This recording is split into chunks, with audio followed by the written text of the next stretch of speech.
As of now po, no, wala na pa naman po kaming nakukuhang abiso doon sa mga ticketing offices po, no, na may magtataas. But sometimes po kasi dahil Sir Sito, yan pong shipping charges, yung passenger fees po sa mga shipping lines natin na domestic, deregulated po yan. So sometimes mere number of days po biglang nag-aabiso yan, lalo na kung peak season po, no, nagtataas yan eh.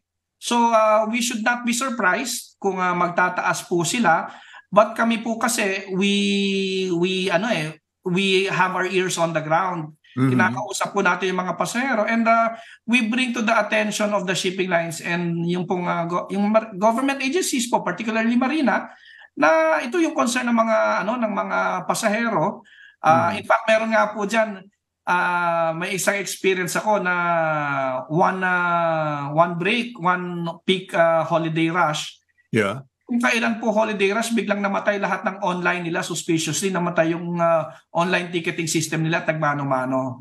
So ano po ako dyan, very particular po tayo dyan, at saka kuminsan peeve po natin yan Sir Sito, hindi ba na? Parang hindi naman kami pinanganak kahapon, bakit biglang timing yan, hindi ba? So minomonitor po natin yan, at sabi ko nga po, hindi na po katulad ng mga nakaraang panahon. Meron na po tayo social media, and kami po sa PPA, we will be proactive in bringing this to the attention of fellow government authorities so that this will be rectified.